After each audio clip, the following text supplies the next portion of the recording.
Guys, welcome to my channel. అందరు ఎలా ఉన్నారు? బాగున్నారా? నేను కూడా చాలా బాగున్నానండి. ఈరోజు మీకోసం one of my favourite recipe గుత్తి వంకాయ ఎలా చేయాలో చూపించబోతున్నాను. గుత్తి వంకాయ అంటే ఇష్టం లేని వాళ్ళు ఎవరు ఉంటారు చెప్పండి. ఆ వంకాయ అలా ఎత్తుకొని తింటూ ఉంటే టేస్ట్ ఆహా అనాల్సిందే, అంత బాగుంటుంది. గుత్తి వంకాయ ఫ్యాన్స్ ఎవరైనా ఉన్నారా ఇక్కడ? ఇంకెందుకు ఆలస్యం, ఈ రెసిపీ ఎలా చేయాలో చూసేద్దామా? ముందుగా నా ఛానల్ ఏమైనా ఫస్ట్ టైం చూస్తున్నట్లయితే సబ్స్క్రైబ్ చేసుకోవడం మాత్రం మర్చిపోకండి. అలాగే చివరగా ఈ వీడియో మీకు నచ్చినట్లయితే లైక్ చేసి అలాగే ఈ రెసిపీ ఎలా ఉందో కూడా కమెంట్ చేయండి. స్టవ్ ఆన్ చేసి బాండలు పెట్టి అందులో శనక్కాయ పప్పులు ఉన్నాయి కదండి, అది వేసి బాగా డ్రై రోస్ట్ చేసుకోండి. ఈ విధంగా కలర్ చేంజ్ అయిపోయిన తర్వాత ప్లేట్లో తీసి అవి చల్లారాక పొట్టు తీసి పక్కన పెట్టుకోండి. ఇప్పుడు ఒక గిన్నెలో చింతపండు ఒక అరగంట ముందు నానబెట్టి పెట్టుకోండి. అలాగే ఒక ఎర్రగడ్డ, 3 టమోటాలని కట్ చేసి, కరివేపాకు, కొత్తిమీర కూడా తీసి ఒక ప్లేట్లో పక్కన పెట్టుకోండి.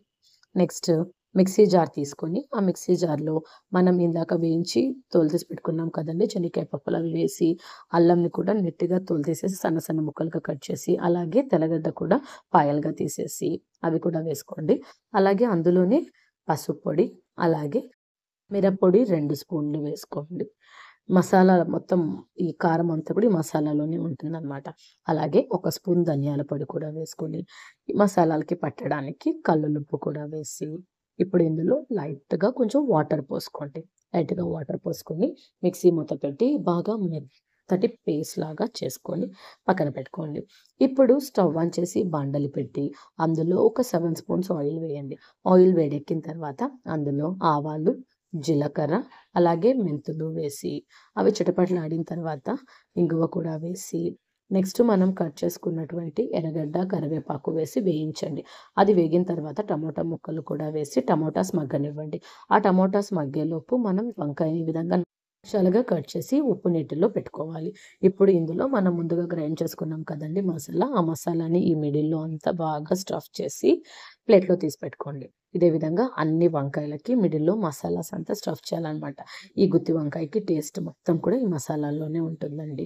ఇప్పుడు చూసారు కదా, ఈ టమోటా అంతా బాగా మగ్గిపోయింది. ఇందులో మనం మసాలా రెడీ చేసుకున్నాం కదా వంకాయల్ని, అవంతా కూడా ఈ విధంగా స్ప్రెడ్ చేసేసి సిమ్లోనే అలాగే ఉడకనివ్వండి. మసాలాలంతా ఉంది కదండి, ఈ ఆయిల్‌లో అట్లే ఫ్రై అవుతుందనమాట. సిమ్‌లో పెట్టేసి ఒక 5 మినిట్స్ తర్వాత ఇంకొక సైడ్‌కి తిప్పి, అలాగే మసాలాలు కూడా ఆయిల్‌లో వేగాలి. వంకాయలు కూడా బాగా కుక్ అవ్వాలనమాట.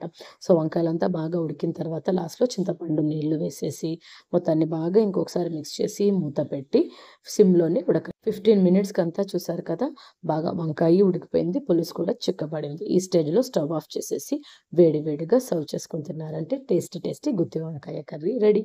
ఈ వీడియో మీకు నచ్చినట్లయితే లైక్ చేయండి. అలాగే ఈ రెసిపీ ఎలా ఉందో కమెంట్ చేయండి. Thanks for watching. బాయ్.